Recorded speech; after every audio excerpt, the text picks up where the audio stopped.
So today we need to attempt to trim Aspen's beard, his facial hair, because he's getting stickers in it. And we ordered some new shears, hand shears, and they're huge.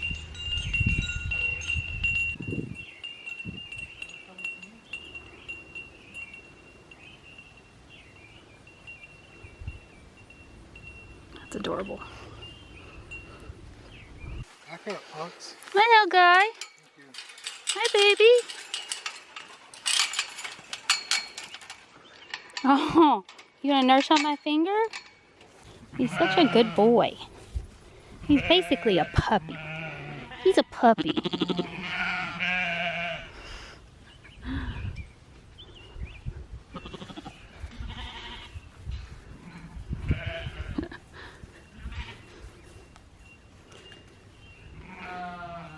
Don't eat the baby. Don't eat the baby. Don't eat the baby. All right, let's try this. Now, come on. There we go. Sit back. We'll rock you sideways a little bit. There we go. I'll tell you what, if I'm honest, when I'm carrying him, the stickers hurt me. Really? Yes.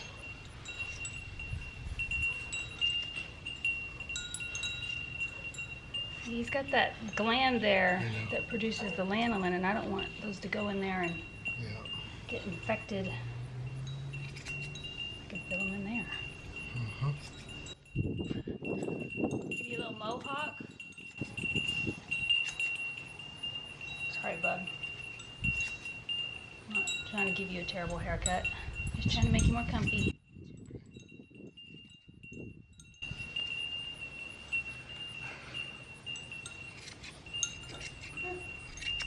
Hey, Bubba. Other Bubba.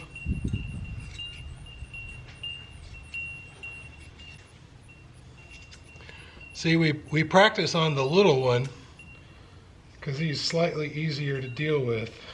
Incredibly. Definitely much lighter. Oh, you're being such a good boy. There you are.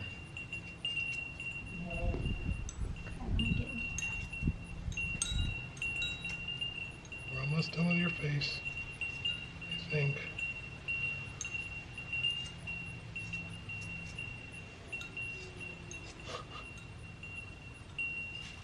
There's a couple more right where my index finger is. Oh, and under here where my middle finger is. Oh, on yeah. the bottom of his throat. Oh, yeah.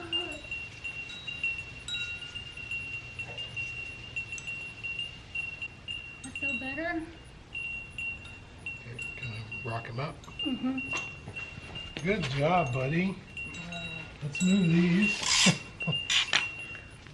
Yeah, you get more feed if you want it.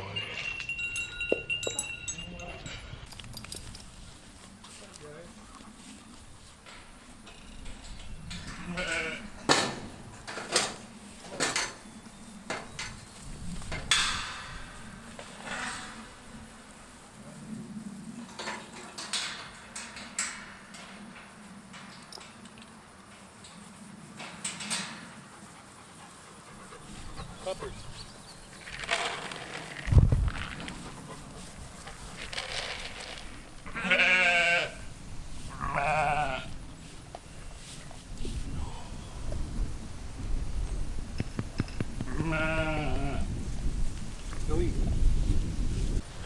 All right, so let's talk about a couple of things.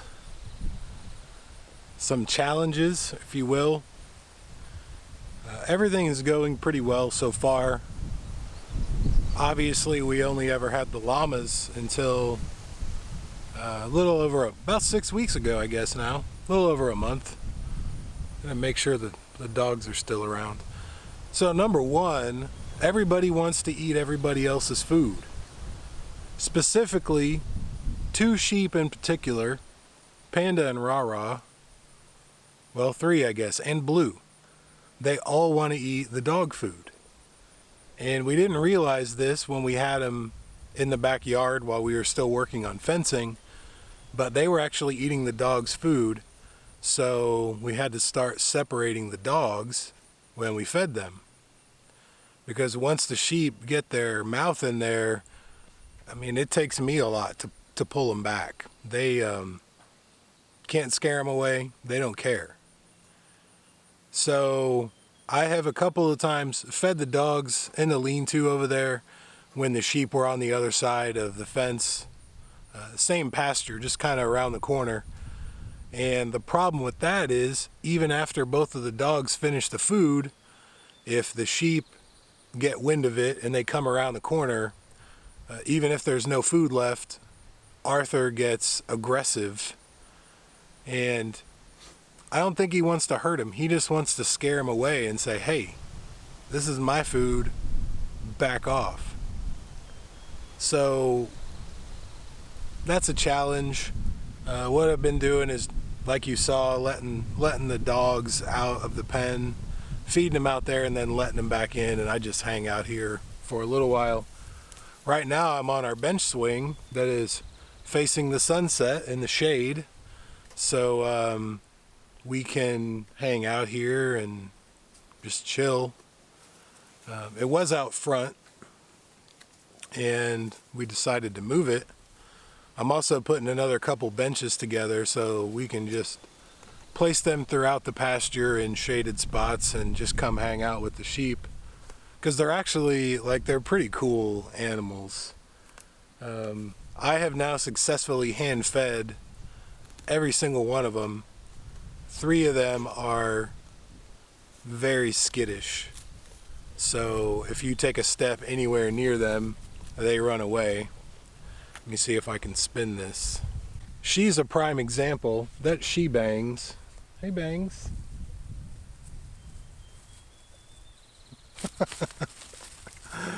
See what I mean? So,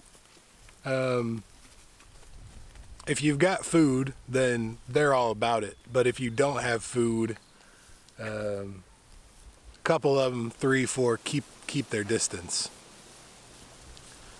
So that's the main thing. When I feed the llamas, the sheep want the llama food. When I feed the dogs, the sheep want the dog food. When we feed the sheep, which is not every day, the llamas come around, and the dogs, if they're in, they try to get the sheep food. Everybody wants everybody else's food. And I guess it makes sense if you think about it, but it's just something that we never really considered before it was a problem. So our other problem is stickers. We had to trim, I don't know if you can see, they're all behind me. Our little ram lamb, we had to cut stickers out of his face. And by cut, I mean shear. We actually bought a little pair of hand shears specifically for that. I'm just gonna have to do some reading about that. I'm sure keeping the grass below a certain height is part of it. I might need to spray before next year. That's just something I need to read about. But if you've got any tricks about any of this stuff, leave me a comment. I'm happy to hear it. So let me see, food stickers, algae in the water tanks. We use pretty small water tanks. We only had the llamas before. There were 2 of them. They really didn't drink that much. The sheep are kind of a toss-up. A lot of it depends on how much moisture they're getting from the grass that they're eating. And, you know, we had a monsoon spring, but we probably haven't gotten any rain since the fencing was done. So it's been a good 4 weeks and we have gotten nothing. The ground is getting so dry that it's cracking, and it's a typical Oklahoma summer. So hopefully we'll get some rain tomorrow, Monday. But the algae thing, I've read some things. You can use zinc sulfate or copper sulfate. We can't do the copper because the copper will hurt the sheep. But I read some other things about just putting like a cap full of bleach in there, and it's enough to prevent the algae, but it's not so much that it contaminates the water for the livestock. You just have to give it a while for the bleach to dissipate into the water. And there are probably some other things, you know, they're only 27-gallon water tanks, and I had one and I got 2 more, just because the sheep are pretty short, and it's just easier. If I need to dump it, it's not a big deal to dump it, rinse it out, and then fill it back up. So probably the only other thing is the dogs. Arthur is great. Sadie she's pretty good. She is the alert dog. She's very good at barking at things that aren't supposed to be here, and she generally doesn't bark if there's not something to bark at. However, I don't think she's as much of a Pyrenees as they said she was. She likes to chase, and I've caught her multiple occasions chasing either of the lambs around, and I know she's just playing, but right now she's the same size or a little bit bigger than them, and when she's full grown she should be much bigger than them. So we need to correct that behavior now. It's unacceptable. She does play with a couple of the bigger ewes, and that's a mutual thing. The ewes will actually like ram her a little bit. It's pretty funny. But there's still a potential for a sheep to get hurt. You know, when dogs paw at stuff, you know how they do that. So we're thinking about getting one of those 3-function collars that have they beep, they vibrate, or they shock.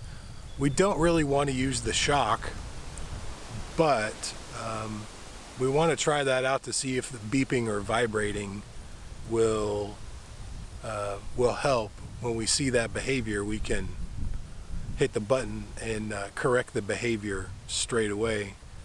Because as she gets bigger, I mean, there's more of a potential for the sheep to get hurt, or a baby llama for that matter. Even though he's quite a bit bigger than they are now, taller anyway, and he's pretty fast. Like it's amazing how fast he went from barely being able to stand up to literally running all over the pasture. He was chasing Arthur around the other day. I'll try to get some video from Beth's phone. She records everything vertically for Instagram, which doesn't really translate well to YouTube, in my opinion, but I'll see what I can find, because it was pretty funny. I think he actually bit Arthur's tail.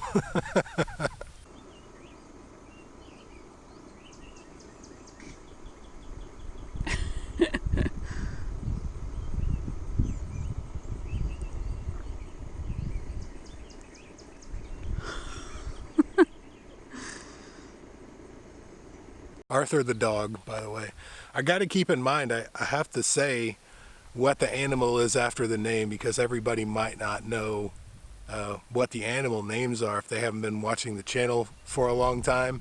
Sadie and Arthur are the dogs. Abe and Lola are the grown llamas, and Liam is the cria, and then everything else is a sheep.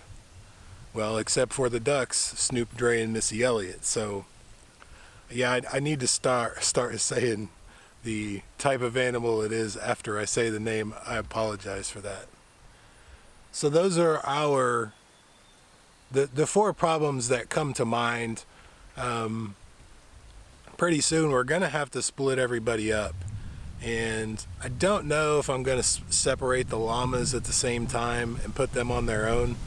They kind of hang out by themselves anyway in the same area, and the sheep, you know, migrate in and out of where the llamas hang out, and the llamas don't seem to care, but that's always been their favorite spot. So I mean, since I put water over there, they just keep hanging out.